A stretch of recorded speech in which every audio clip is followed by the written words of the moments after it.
But the whole aim of what we do is essentially to make sure that people have the information to make an informed choice. It's not about saying what's right or wrong, it's about saying when you go to this place, this is what you're going to find. And the reason I think that's really important is that everyone's needs are different. So my dad's a wheelchair user, he uses a big power chair, he can't transfer. So when I look at an accessible toilet, and I tell you, I do, because I'm slightly obsessed with accessible toilets, my needs and my dad's needs are completely different to perhaps our founder Gregory's, or somebody who has a child with autism, or someone who has a visual impairment. And so the aim of our information is to give people the facts from which they can make that informed choice.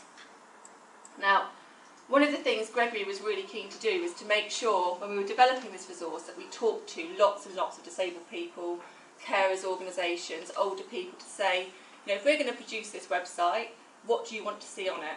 And so my colleague Dean will show you an example on the screen, and he'll talk you through it, but you'll see that there's lots and lots of detail there, but there's no piece of detail that's there by chance. It's all come from people saying, for me, knowing that there's that shelf to keep stuff sterile, knowing which side the transfer space is, knowing what training staff have had, it's because people have told us that it's important, and that's why you'll find it on our resource. And since being founded, the aim was, when Gregory set DisabledGo up, was to launch information to 20 towns and cities. And he thought, that's a good project, that's job done. But it hasn't quite worked out like that, because 16 years on our website, we've listed access information to over 125,000 places across the UK. So it's a great resource to use here in Hertfordshire, but also good if you wanted to go a bit further afield.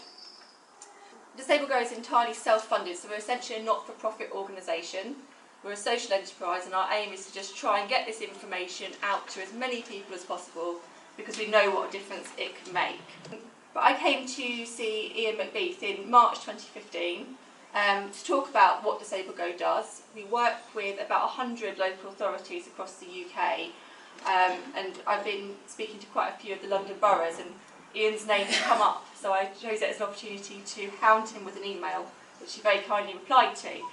Anyway, so I came and spoke to him, and we were talking about what the county was trying to achieve in terms of maximising opportunities for residents, growing the economy, increasing health and well-being, and enabling everyone to get involved in their community. And that to me really echoed as something that DisabledGo could have a genuine impact on.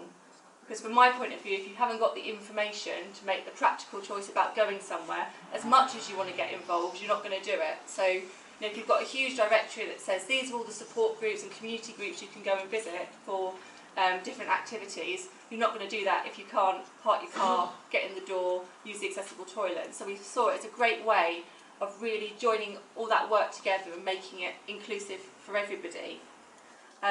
The most heartbreaking thing for me is when I go to events and I speak to people and they say to me, I wish I'd known about this 2 years ago.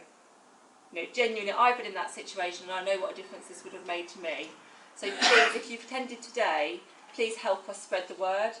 We'll be doing press releases, we'll be doing posters, we'll be doing leaflets in places like the library, information, but nothing beats word of mouth. So please do let people know that this service is here, it's available for free, because it will have a really positive impact on people's lives. Having worked in the field of accessibility, for probably more than I care to admit now, being one of the older members of our team, I used to be the youngest, I feel that access is slowly improving. I think there's lots to be done, but I think we are gradually getting there. And that's down largely to really passionate individuals and groups who campaign and try and improve access and make sure that the voice of disabled people are heard. But I hope that you will join me in thinking that today is a step forward in the right direction for Hertfordshire, and I'd just like to thank everyone who's been involved. Thanks very much.